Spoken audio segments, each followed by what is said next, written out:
O Senhor esteja convosco. Ele está no meio de nós. Proclamação do Evangelho de Jesus Cristo.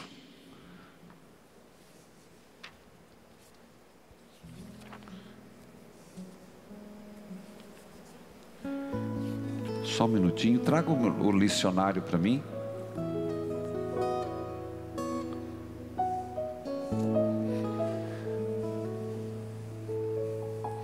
É porque é festa, eles colocaram outro evangelho. Mas eu quero refletir o do dia por ser uma sequência de Mateus. Danke. Proclamação do Evangelho de Jesus Cristo segundo Mateus. Glória a vós, Senhor. Naquele tempo, disse Jesus aos seus discípulos: ficai atentos, porque não sabeis em que dia virá o Senhor. Compreendei bem isto. Se o dono da casa soubesse a que horas viria o ladrão, certamente vigiaria e não deixaria que a sua casa fosse arrombada. Por isso, também vós ficai preparados, porque na hora em que menos pensais, o Filho do Homem virá. Qual empregado fiel e prudente que o Senhor colocou como responsável pelos demais empregados para lhe dares alimento na hora certa? Feliz o empregado cujo Senhor o encontrar agindo assim, quando voltar. Em verdade eu vos digo, ele lhe confiará a administração de todos os seus bens. Mas se o empregado mal pensar, meu senhor está demorando, e começar a bater nos companheiros, comer e beber com os bêbados, então o senhor deste empregado virá no dia em que ele não esperar, na hora que ele não sabe. Ele o partirá no meio e lhe imporá a sorte dos hipócritas. Ali haverá choro e ranger de dentes. Palavra da salvação. Glória a vós, Senhor. Que a palavra de Deus perdoe os nossos pecados. Amém.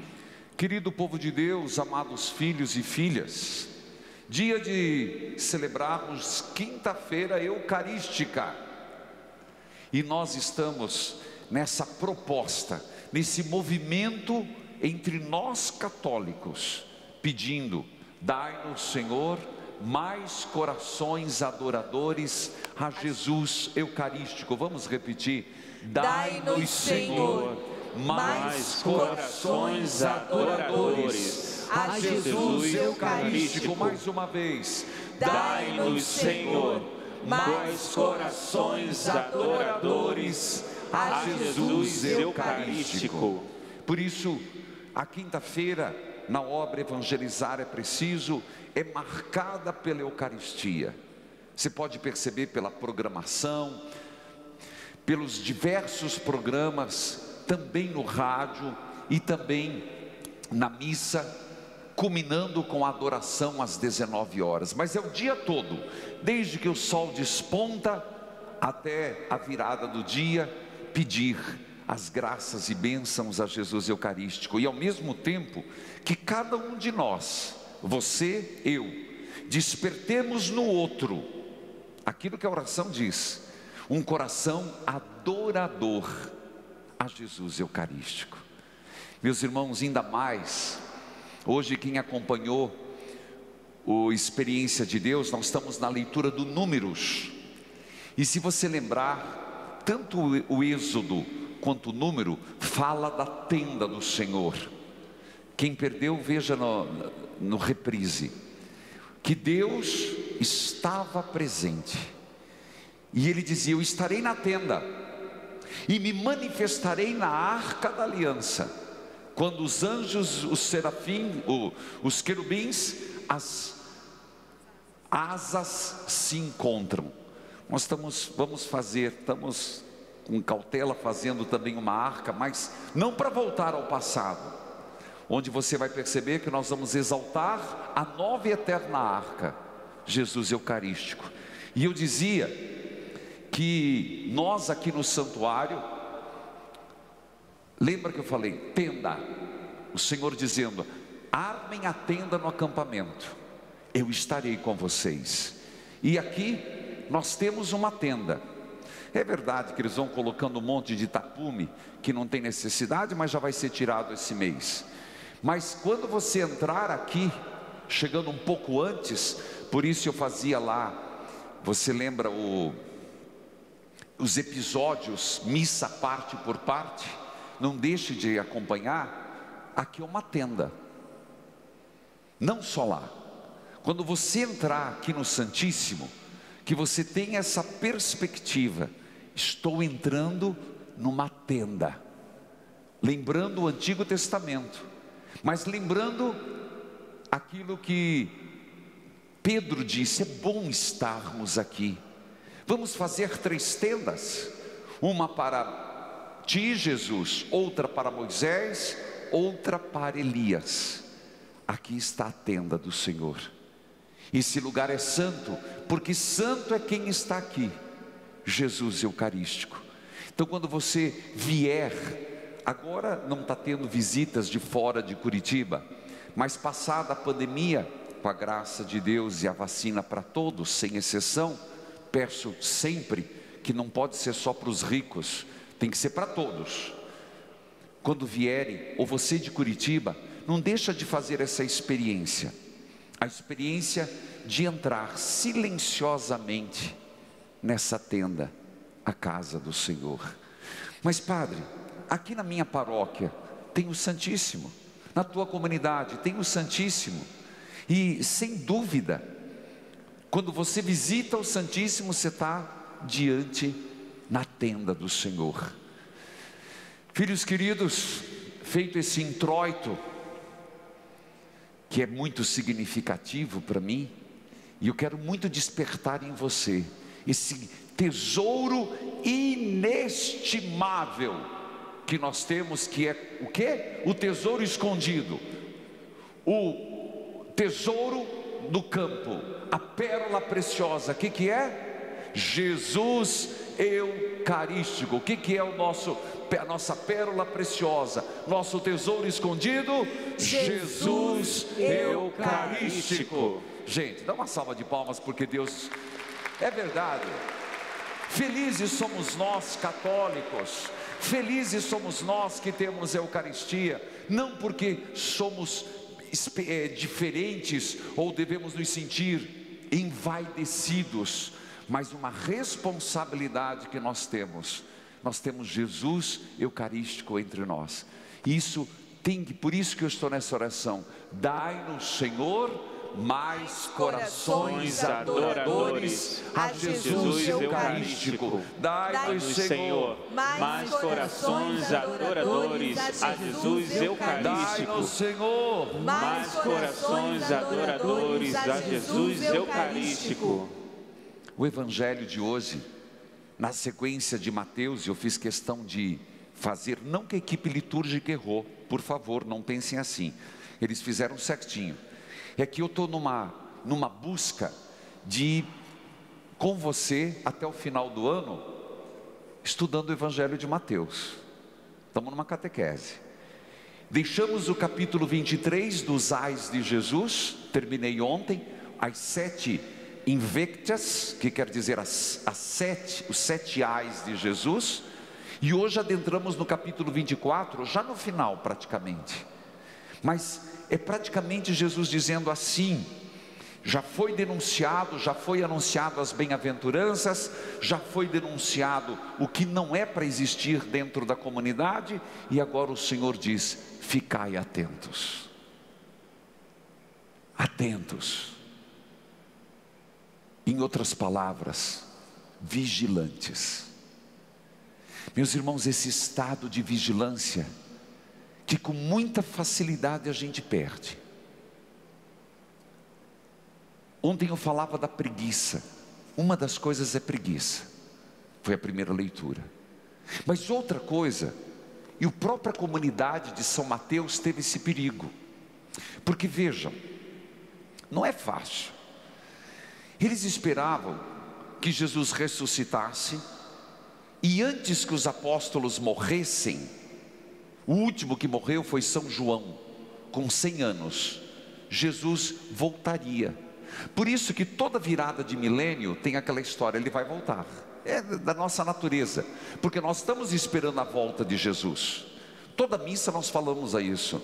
Anunciamos, Senhor, a vossa morte, proclamamos a vossa ressurreição. Maranatá, vem, Senhor Jesus. Mas Jesus não veio. E o que aconteceu? A comunidade começou a ficar desacorçoada. Ué, o último apóstolo morreu, Jesus não veio, e começaram a se perder. A própria comunidade cristã. É claro que teve aqui, eu não vou entrar, São Paulo brigou contra isso, disse: vocês estão parando de trabalhar, vocês não estão fazendo nada, vocês acham que o Senhor quer que vocês vivam assim? Vamos trabalhar, vamos evangelizar, na hora de Deus Ele voltará. O grande problema, por nós não vermos, e há quanto tempo estamos esperando a volta de Jesus, a gente começa a pensar: isso é besteira, Ele não vai voltar não, morreu, acabou. Como a gente tem escutado isso? Gente católica, gente de Eucaristia, e isso leva a pessoa, como diz, a ser um empregado mau. O que é um empregado mau? Que porque o Senhor demorou, bate nos companheiros, começa a beber e comer com os bêbados. O que está nesse texto aqui? Quando nós perdemos o estado de vigilância, de espera, lembrando das virgens prudentes, que não guardamos o óleo com a lamparina acesa, e porque o Senhor demora, a gente desiste de esperar, de vigiar na oração, de confiar no Senhor, de antecipar o seu reino, de lutar por um mundo melhor, de construir relações de irmãos, de fazermos a caridade para suprimirmos entre nós, para que não haja necessitados entre nós. Isso que acontece, a gente acaba dizendo assim: tanto faz quanto fez. Jesus puxa a orelha, minha e sua, ficai atentos, vigilantes, porque ninguém sabe a hora que o Senhor virá. Eu diria, Ele virá, sim, Jesus virá no juízo final. Pode ser daqui a um minuto, pode ser agora, pode ser daqui a um milênio, mas já começa a vir na hora da nossa morte, no juízo particular. Desse ninguém escapa, desse você pode ter certeza, desse você não precisa nem ter fé, nem fé, que vai acontecer. Vai ou não vai? Alguém aqui vai ficar para a semente? Deixa eu olhar. Não. Filhos, ficai vigilantes. E olha que Jesus usa um exemplo interessante, um exemplo que todos nós entendemos. Se o dono de uma casa, se você que é dono da casa, homem e mulher, se você soubesse a hora que o ladrão fosse na tua casa, você não se prepararia para defender a tua casa? Você não ia de alguma forma chamar a polícia? Ou ia fazer alguma emboscada? Você ia dar um jeito de defender a tua casa. E Jesus usa esse exemplo. Tinha ladrão no tempo de Jesus. Ele usa esse exemplo para dizer: se o dono da casa soubesse a que horas viria o ladrão, certamente vigiaria e não deixaria a sua casa fosse arrombada. Ficai preparados. Eu fiquei a pensar sobre, claro, estamos falando primeiro da casa. Cada um de nós não deixaria, porque eles iriam entrar, e infelizmente hoje existem muitos assaltos, Mas você iria colocar uma cerca, pulou o muro, padre, roubou minha televisão, roubou meu laptop, roubou meu celular. Tá, isso é um roubo terrível, lamentável, não deveria ter. Mas a gente não deveria perguntar: qual outro ladrão que, sem nós estarmos vigilantes, entrou na tua casa e roubou o amor,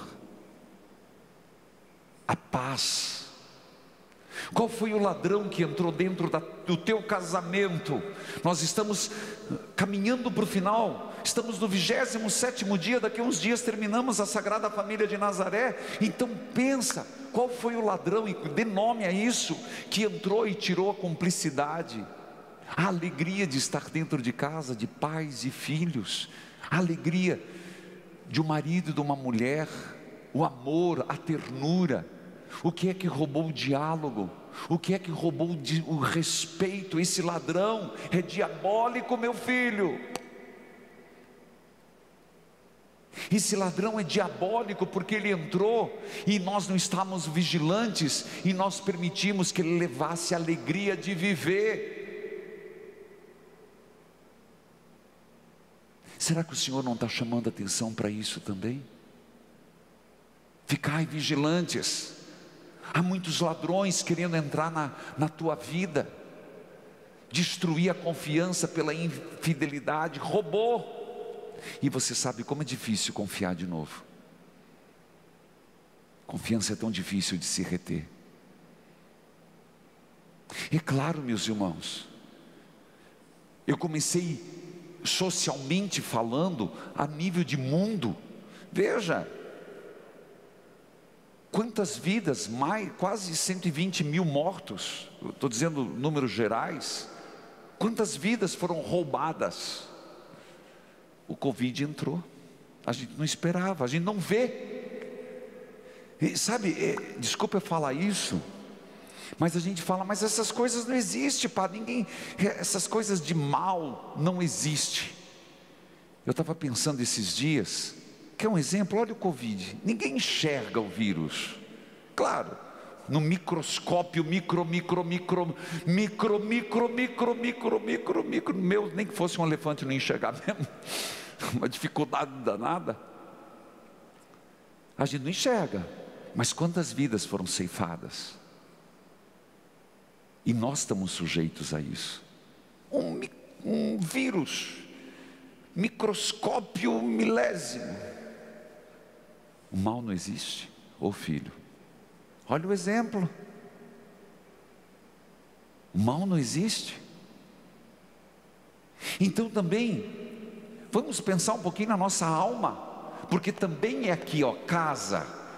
Se falávamos de casa, que Jesus deve ter visto, ouvi falar que roubaram, as nossas casas infelizmente são roubadas, até a igreja mas pensemos nós como templos de Deus, casa de Deus. Quem roubou minha esperança? Quem foi o ladrão que entrou e tirou minha vontade de viver, minha alegria, minha fé, e rouba? O inimigo, lembra? O semeador saiu a semear, o pássaro vem e rouba a semente. Se você não cuidar e eu não cuidar, meus irmãos, o ladrão rouba a minha e a tua fé, e vai roubando, rouba a vontade de ir para a igreja, rouba. Eu sempre falei, fique em casa, mas eu nunca disse que a missa na TV substitui a missa na comunidade. Alguma vez você ouviu isso? Na minha boca nunca. Rouba a vontade de ir na frente de um sacrário, rouba a vontade de rezar um terço, rouba a vontade de fazer uma visita ao doente, rouba a vontade de perdoar. O ladrão diabólico. Eu te pergunto, quem é o ladrão que está te roubando hoje? Roubou a tua imagem e semelhança de Deus. Qual o ladrão que está roubando a força do Espírito Santo na tua vida? Foi Jesus que falou: vigiai. Se um dono da casa soubesse a que horas viria o ladrão, certamente vigiaria e não deixaria que sua casa fosse arrombada. Nós estamos permitindo que as nossas casas sejam arrombadas, filho. Nós estamos permitindo, nós estamos escancarando portas e janela e dizendo: pegue tudo. O bem mais precioso não será a tua televisão, não vai ser teu laptop. Às vezes é um casamento, às vezes é um filho para as drogas, é alguém para o alcoolismo. E ele arromba. Ele não só rouba, ele arromba. O verbo arrombar é violar. O mesmo acontece comigo, com você. Não se cuide para ver. Não tranque a porta aqui para certas coisas. Deixe de usar máscara, deixe de usar água e sabão e passar álcool em gel, e você vai ver como o vírus do coronavírus, que você não enxerga, te estraga o pulmão, me estraga o pulmão e mata. Não tem exemplo mais fácil. Assim é o inimigo em mim e você. Eu não estou falando para vocês, estou falando de nós. Quando eu li esse evangelho ontem à noite, eu fiquei pensando nessa palavra, arrombar. Fiquei pensando muito isso. Nós estamos abrindo muitas concessões. Filhos queridos, depois Jesus continua. Já falei daquele que espera com vigilância. O Senhor tarda, mas Ele chega. Falei que às vezes somos nós que nos sentamos a beber e a comer com os bêbados. Tem algum prazer nisso? Eu te digo assim, desculpe, me perdoe, mas vou falar. Se você se embebeda junto, você até vai. Agora, se você chegar sóbrio numa roda de bêbado, não tem coisa pior. Não é assim? Estou falando besteira? Aqui está dizendo você sentar, comer, gastar sua vida numa roda de bêbados. Bêbados aqui não é alcoolizados, é muito maior. Significa a bebedeira do mundo, a bebedeira das paixões, a bebedeira, o entorpecimento, o perder a consciência, o perder a razão, o perder a espiritualidade. É isso que o Senhor está dizendo. Santa Mônica foi uma mulher vigilante. Hoje eu rezei como festa, porque para mim ela representa muitas e muitas mulheres. Mas não é só as mulheres, muitos e muitos homens que vencem suas batalhas na oração. Santa Mônica é uma mulher que nos ensina uma vida, desculpe a palavra, uma vida desagradável, para não dizer desgraçada, mas entende a palavra desgraçada, eu não estou falando palavrão, sem graça. Veja, ela nasceu numa família cristã. Ela foi do ano mais ou menos 300, exatamente 300 e pouco, não vem ao caso, mas ano 300 e pouco, no início do cristianismo. Nasceu numa família cristã, recebeu berço, foi batizada, fez primeira comunhão. Mas o que aconteceu? No seu tempo, ela foi dada em casamento a um homem, no norte da África, chamado Patrício. Patrício era pagão. Esse homem fez essa mulher chorar muito. Era colérico, violento, um homem que não aceitava que ela rezasse. Ele não era católico. E Santa Mônica entendeu isso como uma missão: converter o marido. Na região de Santa Mônica, era algo muito comum, muitas brigas. Nos escritos diz que as mulheres se queixavam muito. E foram perguntar: como que se aguenta teu marido, Patrício? Ela deu um conselho. Está escrito.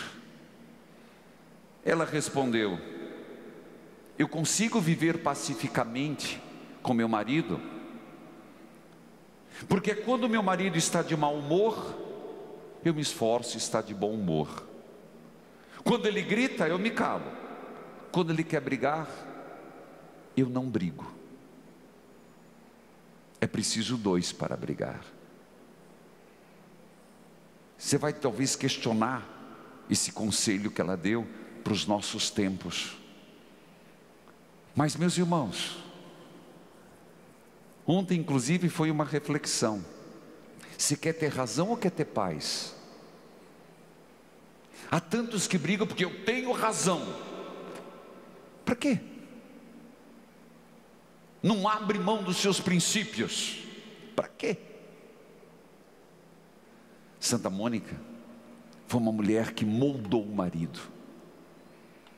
E ela recebeu a grande graça. Tem um detalhe: ela tinha uma sogra tinhosíssima. Não que toda sogra seja ruim, não é verdade. Mas no caso, inclusive hoje à noite eu vou trabalhar a questão da genealogia da família. Veja o que aconteceu. A sogra de Santa Mônica era colérica, também não era católica, mas judiou dessa mulher, mas judiou de Mônica, que você não tem noção. Mas Mônica pôde proclamar, porque viu a sogra colérica e o marido Patrício, ambos pagãos, se converterem a Jesus. Mas veja, Mônica e Patrício tiveram 3 filhos.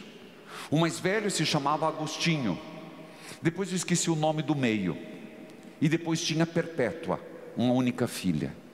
O mais velho, aí que está, árvore genealógica, puxou ao pai e à avó. Libertino, não quis saber de catequese, não quis saber de nada, religião nada. Ele era um homem inteligentíssimo. Muito cedo foi fazer oratório em Cartago, e de lá seguiu o caminho. Mas sobre Santo Agostinho eu vou contar amanhã. Amanhã é dia de Santo Agostinho. Amanhã seguir cenas dos próximos capítulos. Só que Santa Mônica, ela tinha uma meta: o marido e o filho. E ela não descansou. Não pense que Agostinho era um homem fácil. Viveu no prostíbulo, aderiu a seitas que eram contra Jesus Cristo. Mas foi a oração de Santa Mônica que persistiu. Santa Mônica vivia entre lágrimas, tanto que a oração atribuída a Santa Mônica é: Santa Mônica, Deus aceitou as suas lágrimas e preces, levai também as minhas preces a Deus. Santa Mônica, depois de tanto rezar, desacorçoada, teve um conforto. Persista, mulher, persista na oração, porque não há de ser que um filho, fruto de tantas lágrimas, não será convertido em Deus. E continuou. Só para você ter uma noção quem era Agostinho, teve um filho no prostíbulo, Adeodato. Filhos queridos, mas não tem frase melhor no final da vida. Sobre ele eu conto amanhã. No final da vida, quando já tudo resolvido, Santa Mônica estava em Óstia e iria fazer uma última viagem com Agostinho de volta para a África. Ela disse para Agostinho: não tem mais sentido viver. se o objetivo da minha vida era a tua conversão. Já estou pronta para partir.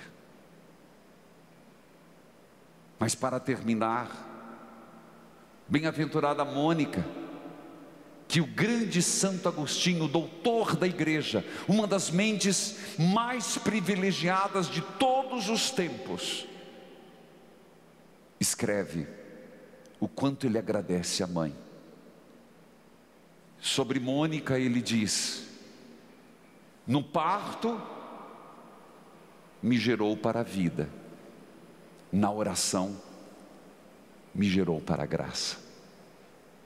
Que nós tenhamos essa preocupação pela vigilância, pela oração de aqueles que foram gerados na vida fruto de muita prece. Avós, escutem, avós, mães, pais, se vocês foram os que geraram para a vida, para a vida biológica, que as adorações, presença no Santíssimo, terços, ladainhas, novenas e caridade, tudo possa refletir para gerar para a eternidade. E não é exatamente isso que nos fala a primeira leitura? Não foi exatamente isso que nos disse São Paulo aos Romanos? Detestai o mal, apegai-vos ao bem, que o amor fraterno vos una uns aos outros com terna afeição. Veja os conselhos. Pai, mãe, não desista dos teus filhos.